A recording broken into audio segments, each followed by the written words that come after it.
ప్రపంచానికి భారత్ విశ్వగురు అని AP CM Chandrababu అన్నారు. విజయవాడలో జరిగిన యోగా డే వేడుకల్లో చంద్రబాబు పాల్గొన్నారు. యోగాకు ప్రపంచ స్థాయి గుర్తింపు తెచ్చిన ప్రధానికి ధన్యవాదాలు తెలిపారు.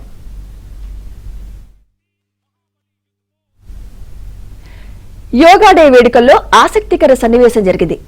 ఏపీ మంత్రి లోకేష్, యోగా గురు రామ్దేవ్ బాబా మధ్య సరదా సన్నివేశం జరిగింది.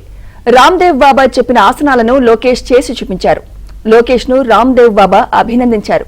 ఆ తర్వాత రామ్దేవ్ బాబా కొన్ని కఠినమైన ఆసనాలు వేసి చూపించగా లోకేష్ ఆయనకు నమస్కారం చేశారు. దానికి రామ్దేవ్ బాబా గట్టిగా నవ్వారు. नारा लोकेश जी and Swami Ramdev both are practicing power yoga practice. Come, आ जाओ, ऐसे आओ, ऐसे आओ. हाँ चलो, 1, 2, 3, 1, 2 and 3, 1. This is one practice. आप भी रोज करना, थोड़ा fast. 1, 2, 1, 2, 1, 2, 1 and 2. Relax, relax, relax in this. Only, slowly. Now, only 2, 3. Not more. Now, this. Keep your right head here. Right leg. और नीचे आओ. ऊपर देखो. फिर वापस. फिर इधर दूसरी तरफ से. इधर से. Yes. फिर ऐसे. फिर ऐसे. ప్రతిరోజు మెడిటేషన్, ప్రాణాయామం చేస్తే ఆసుపత్రికి వెళ్లే అవసరం లేకుండా జీవించవచ్చన్నారు చంద్రబాబు.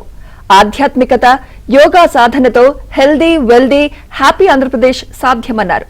గ్రామ, వార్డు కార్యాలయాల్లో శాశ్వత యోగా మందిరాలు నిర్మిస్తామని, వచ్చే ఏడాది తిరుపతిలో అంతర్జాతీయ యోగా దినోత్సవం నిర్వహిస్తామన్నారు. ఇది ఒక చరిత్ర. అందుకే మిమ్మల్ని అందరినీ మరొక్కసారి ఇలాంటి బ్రహ్మాండమైన కార్యక్రమంలో మనం భాగస్వాములయ్యాం.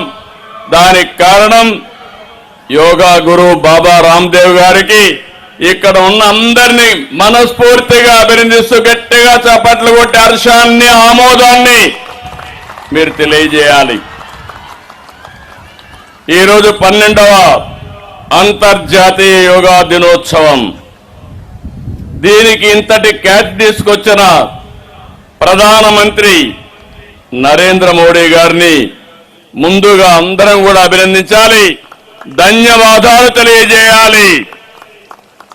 మన దేశాన్ని, మన సంస్కృతిని, మన వైభవాన్ని ప్రధానమంత్రి నరేంద్ర మోడీ గారు ఎప్పుడు కూడా ఉన్నత స్థానంలో నిలబెడుతున్నారు. ప్రపంచానికి మంచిని అందించడంలో ఆయన ముందుంటారు.